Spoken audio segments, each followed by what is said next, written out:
He does that a lot. That means I can stop. huh? There we go. All right. Good afternoon. I'm now going to call the Wednesday, February 15th, 2023 meeting of the Norfolk County Commissioners to order. Note that we're starting today at 12:30. Welcome to all. On Thursday, March 12, 2020, Governor Charles Baker issued an order suspending certain provisions of the Mass Open Meeting Law. Mass General Law, Chapter 30A, Section 20. That order was effective immediately and until it is rescinded or the state of emergency is terminated. On July 17, 2022, by action of the legislature, that order was extended until March 31st, 2023. Thank you. If you join in me in saluting the flag. I pledge allegiance To the flag of the United States of America and to the republic for which it stands, one nation under God, indivisible, with liberty and justice for all. Thank you. I'm going to call the roll. Commissioner Stady. Present. Commissioner Collins. Present. Commissioner Shea is present. We have a quorum. Number 3 on our agenda today is the executive session. We need a motion to go into executive session.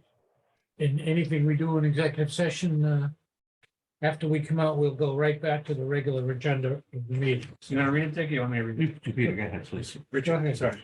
Okay. I'm working on it. All right. We're good. I make a motion to go in executive session pursuant to purposes 3 and 6, MGLC 30A, Section 21, subsection A, subsection 1, to discuss strategy with respect to collective bargaining or litigation if an open meeting may have a detrimental effect on the bargaining or litigating position of the public body, and the chair so declares, as well as to consider the purchase, exchange, lease, or value of real property if the chair declares that an open meeting may have a detrimental effect on the negotiating position of the public body, and the chair so declares. Second that motion? Motion made and seconded. On going into executive session, Commissioner Stady. Yeah, and the chair so declares, correct? In the chair, I have declared that Okay, yes, a detrimental. the vote is yes. Commissioner Collins. Yes. Commissioner Shea votes. So executive session, we are in executive session.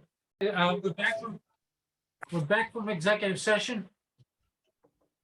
Thank you. We're now going to continue with our regular agenda for Wednesday, February 15th, 2023. Item number 4, minutes of the open session meeting of February 8th. Move approval? Second. Motion made and seconded. All in favor? Aye. That's 2-0. I was absent. Number 5, minutes of the executive session minutes meeting of February 8th. Move approval, subject to the fact be released upon such time as the Matters results. matters resolved. Second. Motion made and seconded. All in favor? Aye. That's 2-0. Number 6, minutes of the open session meeting of February 1st, 2023 for approval. Yeah, I'll move approval. Peter, was it? I'll abstain. And I wasn't here. Yes, second. Motion made and seconded. All in favor? Aye. That's 2-0. Number 7. Number 7, minutes of the executive session meeting of Right. February 1st, 2023. Move approval until such time as the, not to be released until such time as the matter is resolved. Abstain. Motion made and seconded. All in favor? Aye. 3-0 it is. Number 8. 2-0. 2-0. Needs some steam. Well, I'm sorry. I guess 2-0. that happened. We're going to go forward with this appointment, Dick, right? Yes, sir. Yep. Okay, number 8. Massachusetts, New Hampshire chapter of Alzheimer's Association. We'll turn this portion over to Richard Danby. Yes, Mr. Chairman, thank you. I had an occasion to attend a local Chamber of Commerce breakfast a week or two ago, and I ran into many people, and one of them, an individual who is very concerned with Alzheimer's, and he has asked to be placed before our agenda to just give us some information. It's a growing problem, and since we are also focused, I think, this year on many ways of helping our cities and towns, and perhaps even looking a little bit at ways we can help our senior citizens, I thought it would tie in nicely to the topic of Alzheimer's and what maybe the commissioners can, I'm happy to do it assist you. So can I come forward? Darcy? Yeah. I'm JC Settles with the walk manager for Composite Valley Walk with Alzheimer's. Usually takes place at Gillette Stadium in Foxborough.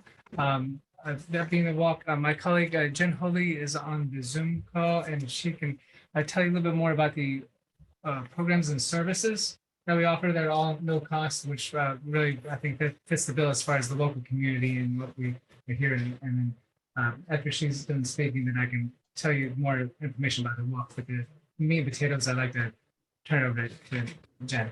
All right. There she is. Hi, everybody. Hi, Thank you for Jen. having me. I'm just going to share my screen. Oh, it says it's disabled. I don't know if that's possible to re-able that, but Stand by. Give us a minute.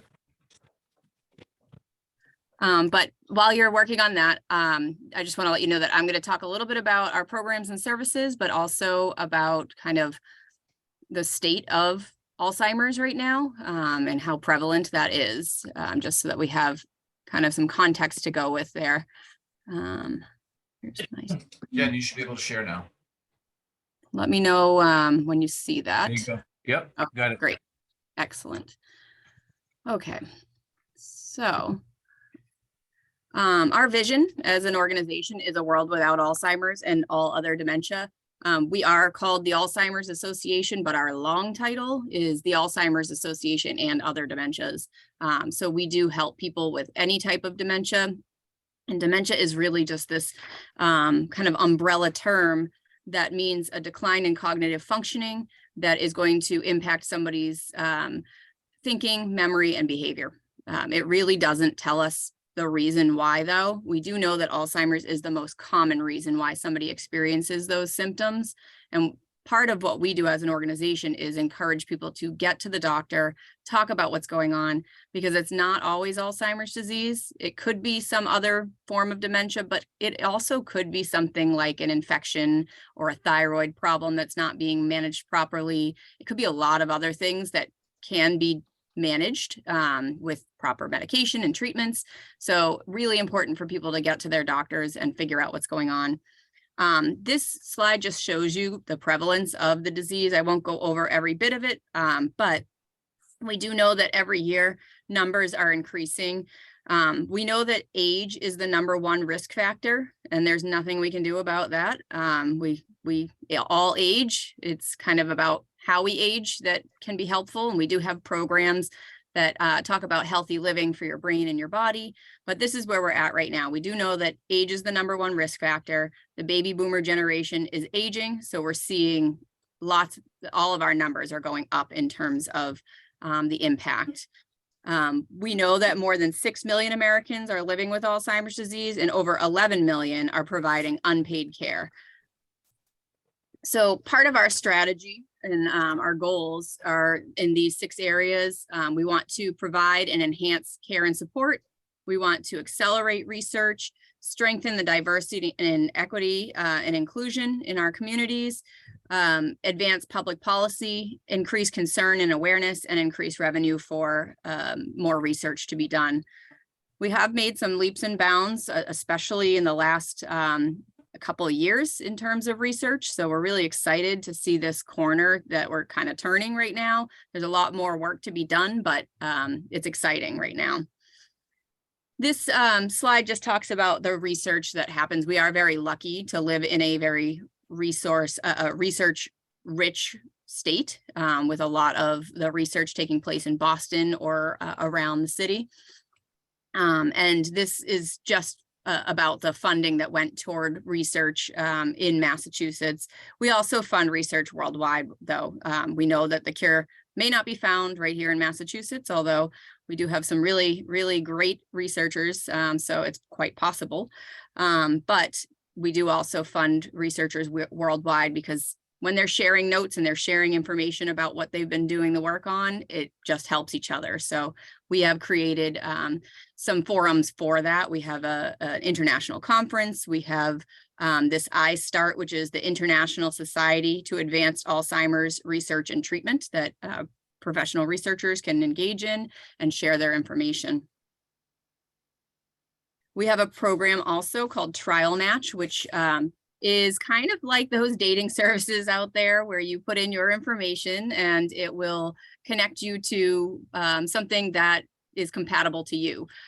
So in terms of the research world, you would fill out a questionnaire, and this is for healthy volunteers, for people who have dementia, for people who aren't sure if they have dementia. Everybody and anybody is welcome to take part in these. They're not all medications. Some are, but some are even just questionnaires online. And you can also fill out the information about yourself to find out what trials you might sort of pre-qualify for, and do nothing with that. If you just want to learn about the trials, it's a great way to learn more about what's taking place in the area. It's a great tool for just learning about what's happening in the world of research right now. We also have our Alzheimer's Impact Movement.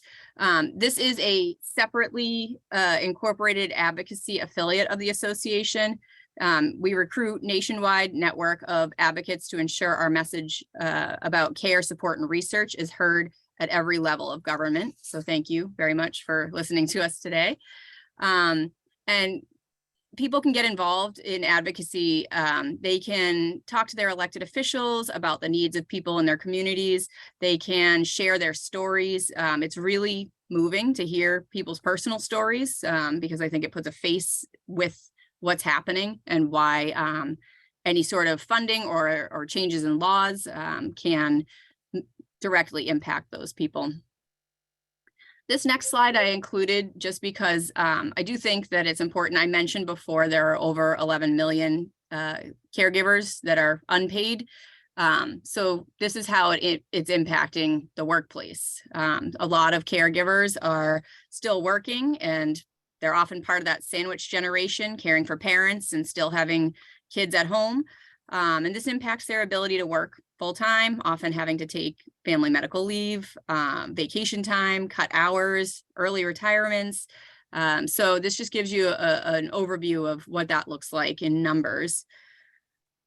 And then in terms of how the Alzheimer's Association can help as a resource, the first best thing I feel like people don't know about, and we're working really hard to teach people about that, is our helpline.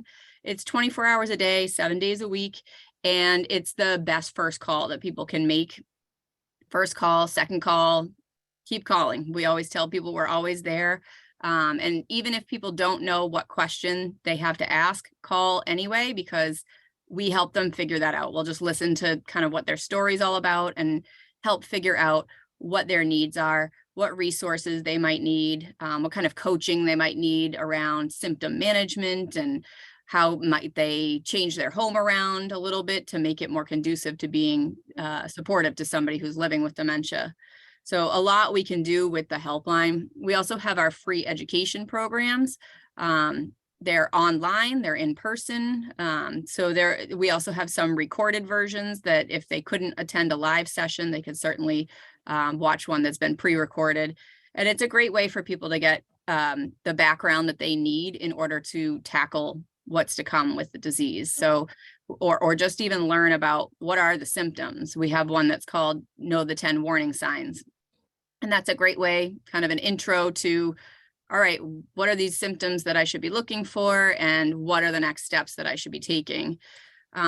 Sometimes when somebody calls our helpline, I just wanted to mention also, we have a program that's called a care consultation, that if they needed a more detailed plan, we can work with them to do that and just set up, here's what you need to deal with right now, and here's what might come in the future. Our goal is really to help people to avoid making any decisions in a crisis. That's going to help our law enforcement, our fire departments. It's going to help everybody all around so that, the pre-planning has been done and we all just kind of know, okay, here's the next step. This is what we're supposed to do next. So often people will say, well, this doesn't come with a guidebook, and it really doesn't, because everybody's situation is different, but we can be there as a support for people. They don't have to do this by themselves, and we have a lot of background and training on figuring out the best scenario for people. And we also do have a training for first responders. So we've been offering that twice a year. Our next time is going to be in June. We'll have 2 sessions. But our goal is to really educate anybody and everybody about the disease and how to navigate this in the best way so that people living with dementia are safe and comfortable and feel supported, as well as their care partners. We also have a relationship with AARP. We have a community resource finder, so all of our programs and services, as well as theirs, feed into that system. So if somebody calls our helpline or calls them, they'll be able to use that database to look and see what we have coming up or what support groups that are available in their area. We do have support groups online as well as in person as well. So this is just another slide just talking about how we do have the free programs for people to attend. I did mention already about dementia. It's that umbrella term, and there are different types of dementia listed on the right-hand side there. Alzheimer's is the most common reason for it, but also vascular type dementia, which we have a program called Healthy Living for Your Brain and Body that any sort of cardiovascular issues, we are seeing that that can actually increase people's risk for developing dementia. So any sort of heart healthy lifestyle is going to be good for the long run for the brain. We also know that Lewy body type dementia, that was the type of dementia that Robin Williams had. Frontal temporal type dementia, others including Huntington's disease or even mixed dementias, meaning that you have more than one. Those are all, some of them more common, but there are so many more that aren't even listed here. I won't go into this too much. I don't know, JC, if you brought the 10 warning signs brochures, but you know, it maps it out a lot better, so you can take a look at that. But this just gives you a rundown of what the warning signs are. We do have an education program that surrounds this. And when I do the education program, I do tell people, take a look, you know, take in this information, but don't get real nervous if you're identifying with some of these things. It just warrants a talk with your doctor to figure out what are the next steps. Often people do know something's going on, but sometimes the person with dementia doesn't realize that the changes are happening. They may start to look around them and think that everybody around them is the problem. And they may not realize that the changes are happening with them. I mentioned before the heart healthy lifestyle. So this just gives you an overview of some of the things that are discussed in that. This is just a quick touch on that, but we do go into more detail in our program regarding that. But you know, nothing that we don't already know we should be doing. I think being out in the community, though, this is one of our more well-attended programs, and everybody always leaves saying, oh, thank you for reminding me that I need to do these things. And it kind of jump starts them on that healthy journey again. So people can join us and get involved in lots of different ways. As an individual, you can talk about your story, either you share it with us and we can help use that in the news to help lower stigma and get people talking about it, draw more awareness to the disease. And that can also be in talking to elected officials as well, and helping by hosting an education program or a support group, getting involved in clinical trials, in any way, getting a fundraising team for the Walk to End Alzheimer's, and I'll let JC go into more detail about that in a minute. But also we have the longest day, or if you're a cyclist, we have our Ride to End Alzheimer's as well. And really just reaching out to the helpline is the first best step that people can take. I know that when people go to our walks, they don't always know what the fundraising dollars go to. I think a lot of times they think it's just for research, which a large bit of that does go toward research, because that is how we're going to see the changes happen. But some of it is for dealing with how people are struggling right now. So offering these programs in the community for free, and support groups and getting volunteers trained, and all of that comes into play as well. So JC, I'll let you jump in if you want to talk a little bit about the walk, and then just open it up for questions after, if that makes sense. It sounds great. So the Walk to End Alzheimer's is the largest fundraising component for care support and research for the Alzheimer's.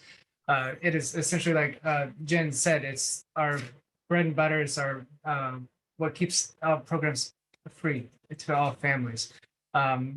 It's most impactful, I could say, if you're ever there. It is absolutely wonderful in the community because you can see all those families that are impacted and you feel not alone.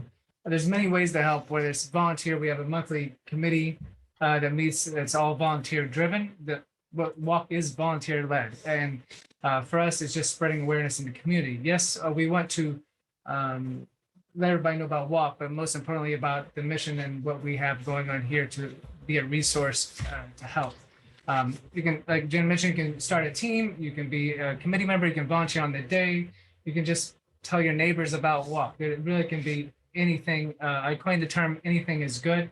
In things of this sort, a lot of times we have the color purple.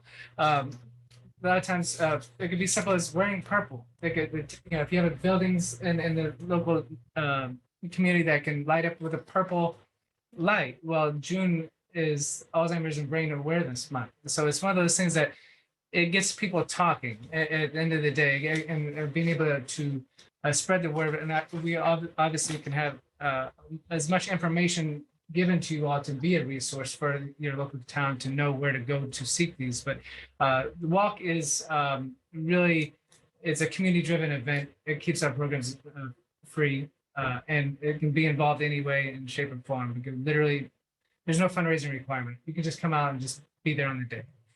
Again, the my walk at the Neponset Valley, the date is TBD. All of our walks are in the fall. I'm just waiting for the Patriot schedule to come out before we can really pin down that date.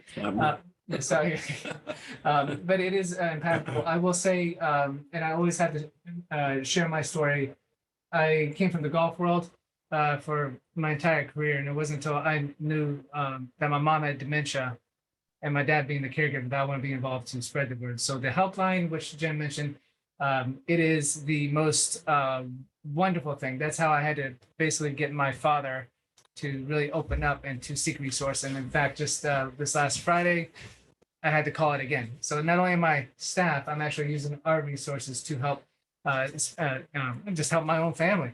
And why I like to work for Walk is I didn't know until I started working for this association about 2.5 years ago, all of these programs and services that we can provide and help the community. So for me personally, if I went on this 5 or 6, 7 years ago, how much this would have helped my family. So I really wear the chip on my shoulder to think of how many other community members don't know, just simply don't know. And all it is a phone call. But again, Walk is it's volunteer driven, volunteer led. We're always looking for volunteers on site or part of the committee. Meets monthly. Start a team, tell your neighbor, whoever it may be. Everybody knows someone, whether it's not your family, it's your friends, it's your neighbors. But it is the most impactful event and really spreads the word. So obviously, any ideas that we can have to help, in the community, we're happy to work with you all to just spread awareness on that. So that being said, Jen, I'll turn over to you, or if there's any questions, I'm happy to answer. So you don't know when the walk's going to be at this point, right? It's gonna be a Patriot Place. I see. It's just the date is just TBD. We do have other walks, essentially 12 walks that are all within Massachusetts, New Hampshire. We'll have one in Plymouth. We'll have one in Cambridge, but within Norfolk County, Neponset Valley is the one that's really that's where pretty much all the county covers is that walk. Everybody will come there, but there's no requirement. Maybe you want to walk the one on the Cape. Maybe you want to go to Berkshires just for a vacation, whatever it may be. All the money goes to the same spot, and make it fun. But the one that's here in Norfolk County, would be Foxborough. Now, are you getting around to other business entities in the county and other towns as well? Are you making a point of visiting those? And that's me. For me, it's me and Jen work kind of hand in hand. It's trying to open the doors, whether it's obviously the assisted livings and the healthcare industry, but for example, it could be banks. I use that as a wonderful example just because it's forward facing.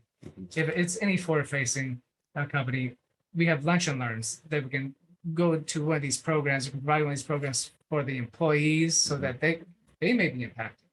But if it's in banking, you might know the folks that are coming into your facility and there's fraud going on. There's multiple transactions. Well, how does someone communicate to that? So, but it's it could be really any organization. We're here. It could be just a volunteer organization, Elks clubs, things of that sort. So it's really a lot of times for us, and even for me, trying to work with Jen is just opening doors to those new locations. Is even just providing, hey JC, hey Jen, I think it'd be great to talk to so and so.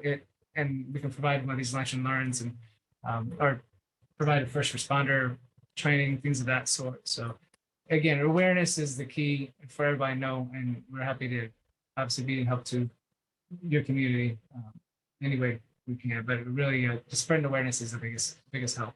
Right. One Well, you're of the doing, things, I mean, countywide, you got the county audience here today, which is great, right? I can't thank you guys enough. And And Rich, and these get taped and they get replayed on YouTube and God knows what else. So, thank you very much, Rich. Meeting at the chamber event was absolutely wonderful, and being able to be here to spread awareness. Hopefully, if anybody's watching or you guys know, now it's a resource. People know where to call. That's great. Great. Yeah, really, that's great. Yeah, some things for us to. Yeah, we have some calendars. All right, great. Just for you all, we have the 10 signs. I have, we passed around the educational programs, which obviously you can share with whomever you like. I have some goodie bags for you guys behind me too, and then Great. and we can obviously follow up any further details with how we can partner going forward and just be of help. Thank you. Sounds wonderful. Director Cronin, you have a question? Hi, JC, on behalf of the commissioners, thanks for coming in. I just wanted to quickly ask you, you or Jen, do you happen to know if your organization has received any federal ARPA funding to promote your mission? Excuse me. Jen, I don't know that one. so I know that we do get federal funding. I didn't hear the specific funding that you referenced, but I know we do get federal funding. A lot of it some of it will go to the NIH, and then the research kind of trickles down from there. And then we also do apply frequently for grant funds as well. Neither JC and I, that's not really our department in terms of the grant funding and all of that, but certainly if you'd like more information, we could get that to you. I would, for the commissioner's benefit, I note that the Commonwealth back in April 2021 did an RFI to solicit a variety of different services from groups that could be responsive to the American Rescue Plan Act. And the Alzheimer's Association is listed as a respondent to that RFI under the category of expansion of dementia care coordination programming. And to the extent that you could have somebody contact me directly on whether or not you're receiving federal grants for that purpose and what the scope looks like, I'd really like to hear more, because I think the commissioners in Norfolk County are interested in trying to expand their reach into helping especially elderly individuals in the county understand, as you pointed out, your mission and the direction to educate people on how to do diagnosis or detect early signs of mild cognitive impairments. So I'd like to hear more about how ready you are to receive grants, and if it's possible, maybe tailor something for Norfolk County. Yeah, and I can speak to the dementia care coordination as well. I know that we do work with the Veterans Administration.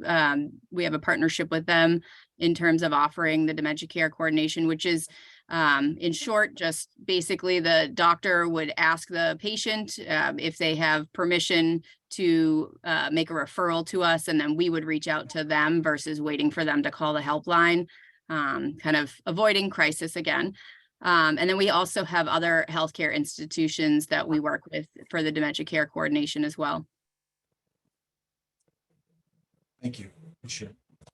So we're gonna, on our end, I'm sure each of us appreciate your presentation. We're gonna try to publicize this in different ways.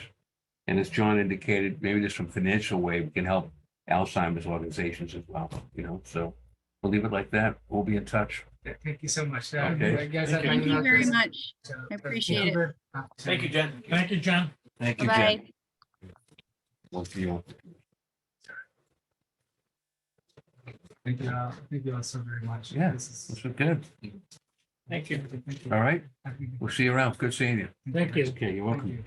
Thank you. These- Take care. These are extras. Would you want the? Yeah, We can leave those, yeah. Okay, we'll use those. Thank you. Thank you all. You get some goodie bags here too? Yeah, We'll make sure our purchasing agent doesn't walk out with them. I don't know. No. Good seeing you. Nice job. All right? You bet. What's in them? We're back on our regular agenda. We're at note number 9. Public comment. Is there anyone out in Zoom land? Has any public comment? Director Cronin, have you had any notice from anyone? I have not. Okay, last call for public comment. Number 10 is old business. I have none. Number 11, personnel matters for consideration. We have about 30. They're all 27 of them are the same category. Right. Commissioner Stady. Mr. Chairman, through you, with your permission, I'm going to move the Yes. following. Under the Norfolk County Agricultural High School, the notice of the adding a long-term sub rate for Jocelyn Gabarat of Holliston, Mass. At the rate stated effective 2/21/23. So moved. Second. Motion made and second. All in favor? Aye. It is a vote. The Uh, next 27 are the same. Right. I would move as one motion, Yes, if it's possible, yes. notice of a minimum wage increase for the individuals presented to us for this meeting. Said individuals of said town and for the rate stated effective all 1/1/23. This is for the Wallaston Recreational Facility. So moved. Second. Motion made and seconded. All in favor? Aye. It is a vote. Mr. Take Chairman, care for of you, that. if I could, Yes, could we receive your permission to stamp these respective blue sheets? Would you? yes. So let's just sign the Aggie High School one or just stamp them all? Just It's your stamp them all. preference. Just stamp them all. Okay. Yeah, I'll give you my. I'll permission to authorize my stamp. stamp. Please do. Thank you. Thank And you. we have one family medical leave approval today Right. for an employee effective 2/9/23. 210. Do we need a motion on that or something? I'm sorry, we have 3? There's 3 of them. Yeah, there's 3 different dates. Oh, So I there's see. one- Okay. One family medical Okay. leave employee effective 2/9/23, a second employee effective 2/10/23, and a third effective 3/6/23. So moved. Okay, second. Motion made and seconded. All in favor? Aye. It is necessary that we vote on these. And those can also be stamped. That's good. Right. Okay, if I have no other, if I have no objection, I'm going to jump to number 15. We have a bid opening today. I'm going to ask Nancy, our procurement officer, to come up. This is for the sale of the paint booth at the Norfolk Aggie School. Nancy, Yes, we received one bid.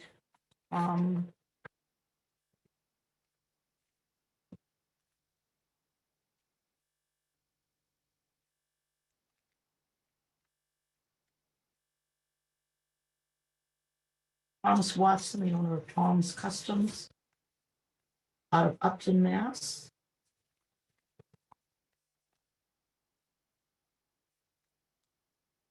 And he has bid $100. The $100, they will have to come at their own expense to remove everything involved with the paint booth. how often do we remove paint booth? What's your experience? This is the first one we ever bought, the Okay, first okay. one we're removing, Okay, and I don't think we'll be purchasing another one. okay. The way in which we paint things has changed, I guess. Huh? Well, it was never used. This was last week, Mr. Chairman. It was, I'm sorry. Yeah, no. We didn't have a bid received, right? Or, no, I mistakenly said the bid was opening last Wednesday. oh, okay. Opening was Okay. actually, Okay. this was the advertised date. Oh, okay. I guess I was anxious to see if we could somehow. But the understanding was this booth was never used. So, yeah, so it's excess. And Okay, well, if this is the way we have to dispose of it, we're gonna do it. right? Okay, Do we need to take this under advisement or can we do this today? no, we need to take it under advisement Okay. for next week or take a proper notice. Okay, motion to take it under advisement for next week. Second, Motion made second, all in favor? Aye. thank you. This concludes the Thank you, paint booth for Nancy. today. Thank Thank you, Nancy. Back All right. to payroll expense warrants.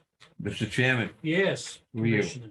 your permission. Warrant list of 2/15/23. There are 3 items. First motion, 23-33, payroll of the county, the amount of $144,118.89. So moved. Second. Motion made second, all in favor? Aye. It is Second approved. item, Mr. Chairman, 02-03-23, the expense of the county, in the amount of $166,866.39. So, Second. Motion made second, all in favor? aye. It is approved. And lastly, Mr. Chairman, 23-8, the expense of the school, the amount of $266,409.42. So moved. Second. Motion made and seconded, all in favor? Aye. It That is approved. concludes that, Mr. Chairman. Thank you. That concludes the payroll and expense warrants for this week. Number 13. Let's put 13 and 14 together. Report on the American Rescue Plan Act of 2021 and any opera warrants for approval. Director Cronin. Thank you, Mr. Chairman. Just two items for you. We will be holding our quarterly quad county meeting next week with our partners who handle the ARPA grant in respective counties. We'll be going over milestones, upcoming challenges, and plans for this program's evolution. It's a great meeting. I'll report back after we have a discussion with them on next steps.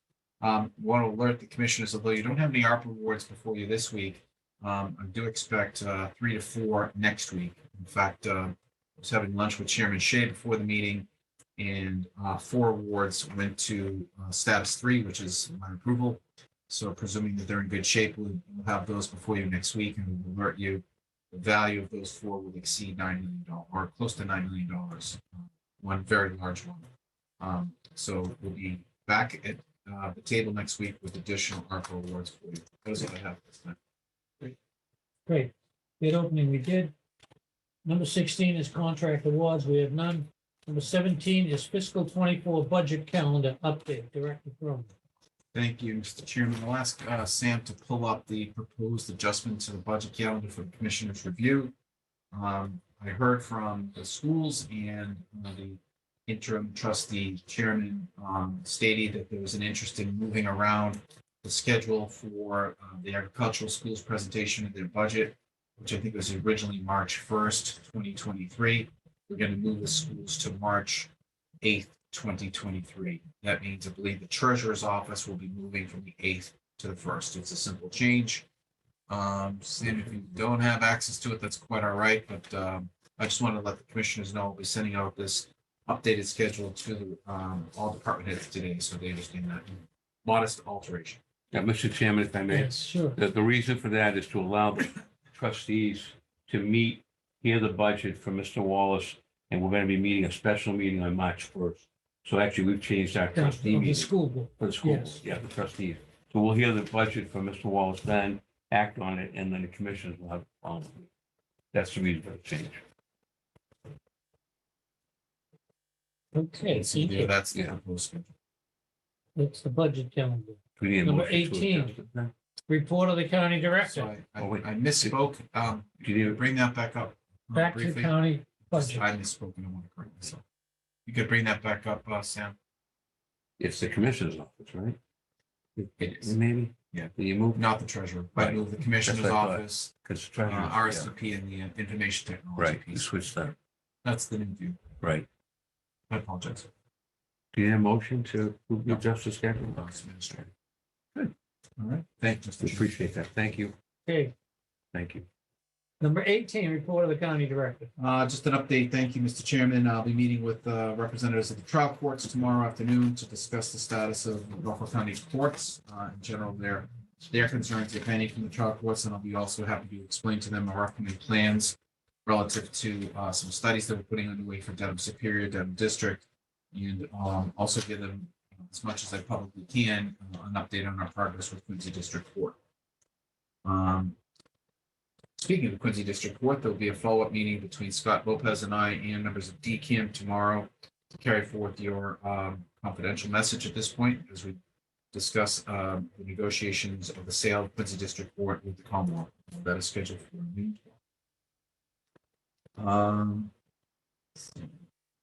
Starting next week, the commissioners will start receiving their FY24 budget binders. All departments have submitted their budgets.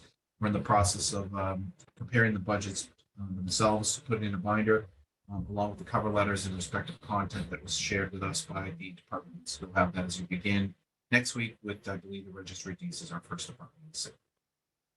I want to thank the facilities department for helping to get ready a vacant office at the Registry of Deeds basement in anticipation of the occupancy of the Weights and Measures program. Over the last week or so, they've done a lot of work clearing out an old storage room and making it habitable. They're reusing some furniture that was surplus from the treasurer's office.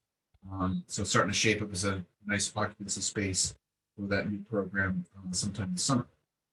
And I just want to announce, I think I did this before, but just got a notice today. There is a new angle or path of opioid grant relief being released. And this is through a separate settlement. The Attorney General's office sent out the notice today. I'll be applying and I'll see what kind of funding Norfolk County's in line for. I would presume once I get that information, we'll want to discuss adding that to the program that we've established with the Norfolk County District Attorney's Office and the coalition partners that we're working with right now on our existing opioid grant. Incidentally, that program is active. Letters that you authorized went out, and I'm expecting applications by the end of February 28th. I've already received one from those on my group. So I'll further report if there's any additional funds coming our way to add to that program once I make contact with them. Thank you, Mr. Chairman. Any questions of the county director? Great, great news. Okay, moving right along. Number 19, emergency items or topics that the chair did not reasonably anticipate. I have none. Does anyone have anything? Good. Okay, we'll take a motion to adjourn. We're gonna have a regular meeting next week, back to 1 o'clock next week. Yes. I move we adjourn at 1:50, Mr. Chairman. Motion made and seconded. All in favor? Aye. We are adjourned. Thank you very much. Welcome. Do we need calendars? I got calendars, if anybody